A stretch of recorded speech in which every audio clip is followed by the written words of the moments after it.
It's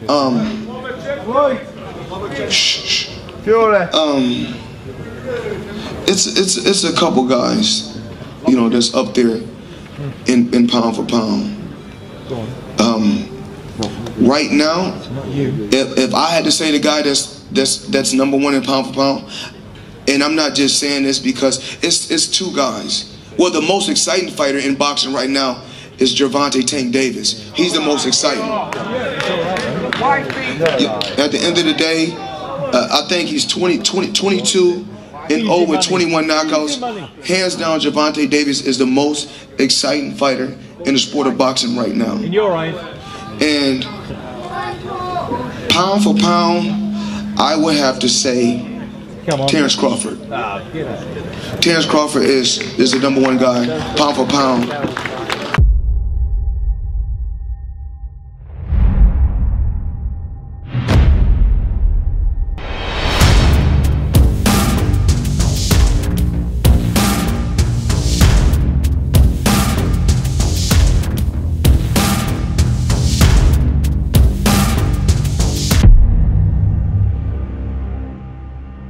No hating. Floyd Money Mayweather, easy work, easy motherfucker. He says that Terence Crawford is the number one pound for pound in the sport of boxing, and he names his own Mayweather Promotions fighter, Gervonta Tank Davis, most exciting. Easy work. What up, Fight World? It's your boy Ego, and I'm back with some more boxing. Make sure you smash the like button. Also subscribe to the channel for the latest and greatest in boxing. If you want to become part of the gang, notification gang, please hit the bell icon. Shout out to the super chats, channel donations, the Venmo donations, the Cash app, and the Patreon family. We working. Now, listen to me, guys. Sign up for ESPN Plus. If you like, click the link. You can get ESPN Plus. It has 30 for 30 docuseries, documentaries, college football, just anything about anything sports related, top ranked boxing. You also got UFC pay-per-views, etc. You can now bundle ESPN Plus with Hulu and Disney Plus as well. All three apps, $12.99 a month. If you click on that link, I personally have all three, and I utilize all three. Great for kids and traveling as well. Now, Floyd Mayweather, he was getting paid. He's overseas in the UK. He had a speaking engagement, looked like a Q&A setup, and he was asked who he thought was the best in the sport. Obviously, he's been out, you know, semi-retired or retired, whatever you want to call it. And this is what Floyd says, and I quote, right now, if I had to say a guy who's number one pound for pound, and I'm not just saying this because it's two guys, the most exciting fighter in boxing right now is Gervonta Tank Davis. Floyd continues by saying, Tank, he's the most exciting. At the end of the day, I think he's 23-0 with 22 knockouts. Hands down, Gervonta Davis, he's the most exciting in the sport of boxing right now. He says pound for pound, I would have to say it's Terence Crawford. Yeah, I'm going to say Terence Crawford. End quote. From Floyd Money Mayweather. Very good stuff from Floyd. I agree with him. I have Terence Crawford number one pound for pound. The only downside to this is, as talented as Bud is promotionally and from the landscape of boxing and stuff, he's kind of out of options. And I'm going to make another separate video because, you know, it's a kind of his own subject. But he's kind of out of options unless he can get a big fight, a big name PBC guy. I heard that they were talking about Jose Cito Lopez, Terence Crawford. I don't know if there's any truth to that, but it could be a solid fight, but he needs the bigger names. That's just what it is. He's too good of a fighter, too skilled of a fighter, and unless you match him with somebody that the general public feels is a true threat to him, you know, they have to feel it. I had a teacher that once told me perception is reality, and I never really understood it when I was a kid. I'm like, what do you mean perception is reality? The truth should be the truth. But as I got older, I understood it. I understood it a lot more because not everyone perceives things as the same. Like, you look at beauty. There's no one set standard for beauty. Some guys like girls who are, you know, bigger. Some guys like scrawny, skinny, puny, you know, girls. Some guys only date girls with a certain hair color. Some guys only date girls with long hair. You know, they can't do the short hair. Some guys like girls with short hair, you know, like Tony Braxton or Monifa or some bald-headed chick, you know. So there's no one set standard. So that's what it kind of means, is it's subjective, if you will. So I thought that's interesting with Floyd's comments and whatnot. And the other thing is, to me, this is just my personal opinion, I'm glad Floyd used one of his fighters and used his platform and all eyes on him and the camera to pump up Gervonta Tank Davis and help his brand, because some people have accused Floyd of, you know, not really allowing other people to have the shine. And when other people, you know, whether they're in his stable or not, have started to develop a fan base or attention, you know, people have accused Floyd of kind of like trying to be a scene stealer and take away. Like the same could be said for Wilder. When Wilder was undefeated, he started making a lot of noise. People were watching his fights, and then it looked like Floyd was purposely trying to steal some of the heat. You know, at his event, Luis Ortiz 2 fight, he announced that he's fighting, you know, he's fighting again and coming out of retirement. It just looked like an inappropriate time. Like you could have waited a couple days and then say, I'm coming out of retirement. Because when Floyd says something like that, I feel like no matter when he would have said it, it would have been news and it would have broke and made headlines. So it's like you really did it to, you know, take a crap on Deontay Wilder's fight week. So it's good that to me, I think Gervonta Tank Davis is a superstar, and it's good that he's given his own fighter some looks, and he's given also a top-ranked fighter an alley-oop. So that's like, you know, a testament to Terence Crawford's ability and skill, that TBE, arguably the greatest easy work, like I said before, you know, TBE is giving you that type of praise. But I will say, in the past, in my opinion, Floyd Mayweather has elected to play it safe sometimes. So I'm also glad that he said Crawford, because I think that's the true #1 person, not Canelo. Listen, Canelo's a good fighter, but the reason why I have Crawford, because I think Crawford is harder to beat per capita. If you look, bro, Crawford could arguably be the #1 at welterweight. It's just going to be about politics in terms of him getting some of those fights that would really cement that and improve that. However, Canelo, he has a solid resume, very good resume, but he's in a position of dictatorship where he can get any fight that he really truly wants, and he chooses to, you know, fight guys off of bad performances, weight stipulations and stuff. Crawford don't have that. Guys have been taller, then they're taller. He doesn't have like a height clause and all this stuff from Crawford. Other thing is, when guys are fighting Crawford, aside from not having as many stipulations and, you know, catch weights and moving guys up like Amir Khan, stuff like that, I think Crawford has showed a superior skill set, which leads to true separation.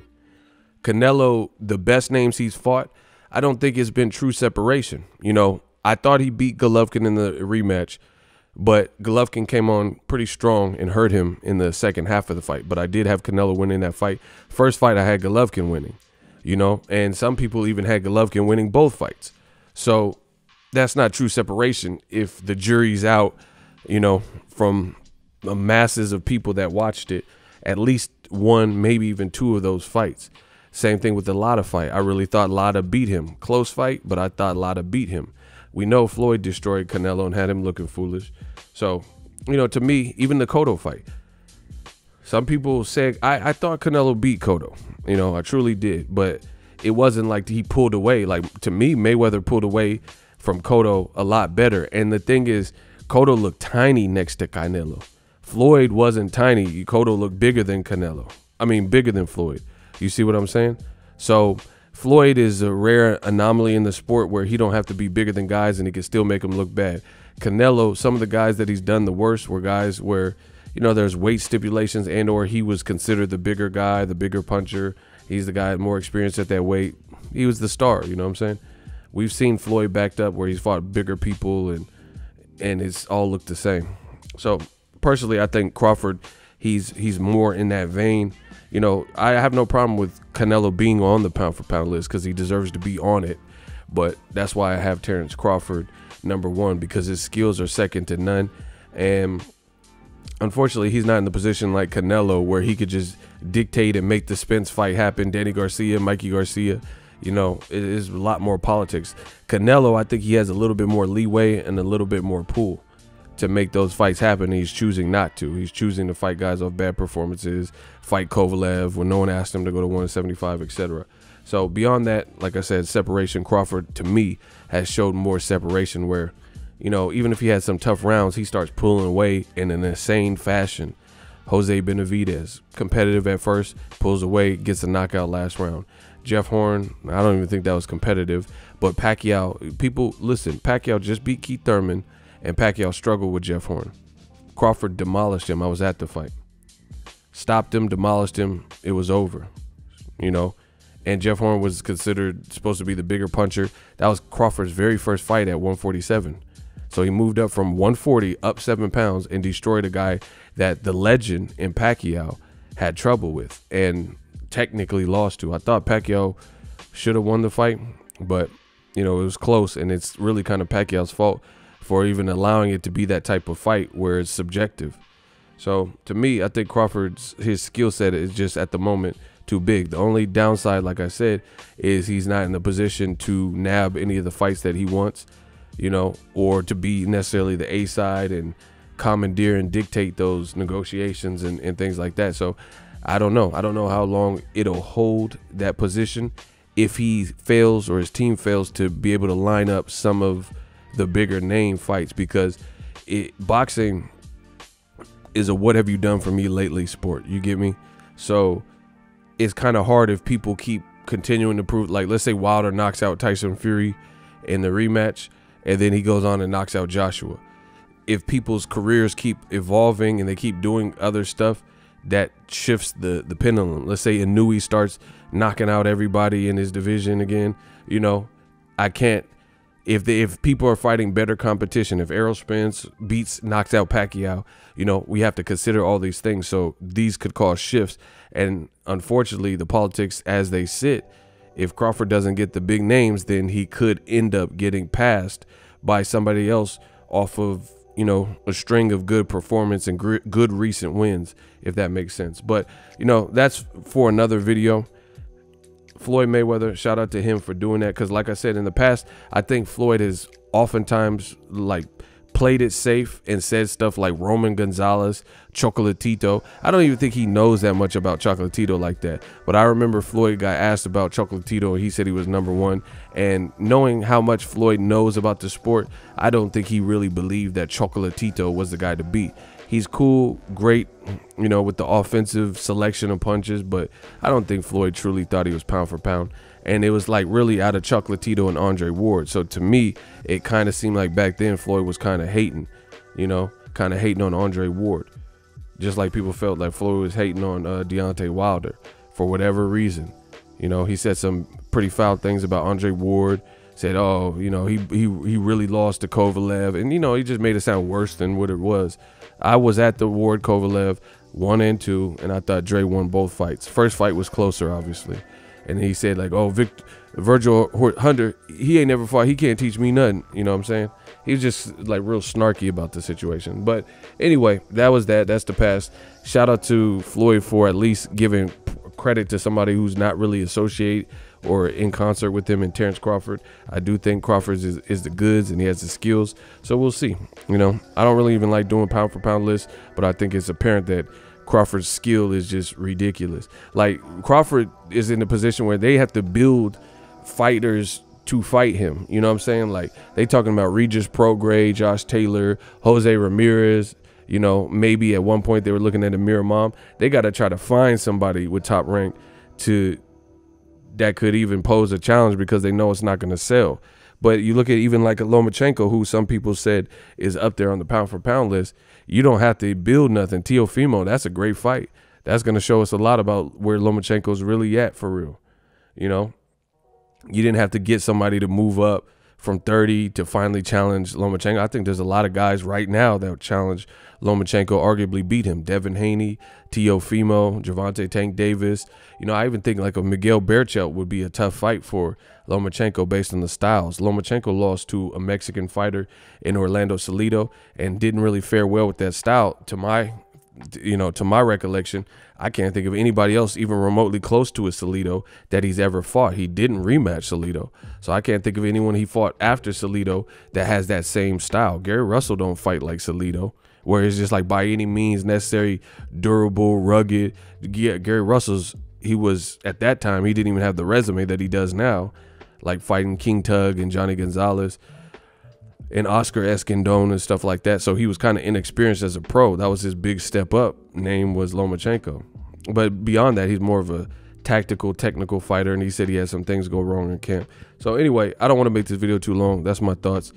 Let me know what you guys think. Do you agree with Floyd and Crawford being #1? And it's just funny, new media. I say Crawford's #1. You got TBE, you know, one of the GOATs of boxing, saying Crawford's #1. You know, you don't always have people co-signing. Like, I've never heard Floyd ever say that Lomachenko was #1. You see what I'm saying? Never. And, you know, it's just that new media stuff. It's infectious. You see the stuff I say can't be that far off the map if you have professional fighters and trainers and respected fighters and undefeated fighters and Olympians and stuff like that who constantly say the exact stuff that I've been telling you, and they say it on their platforms, or they say it in, you know, in front of a open broadcast type of environment. Let me know what you guys think. Drop your thoughts in the comment section. If you love what I'm doing, smash the like button. As always, hate, comment, and subscribe. Till next video is Ego signing off. So if you enjoyed this video and want more content like this on the channel, you can show your appreciation by going to the PayPal donate button or the YouTube support button, and you can donate any amount that you feel is equivalent to the value of this video. Much more to come. Thank you guys for your support. Boxing Ego, the future of boxing.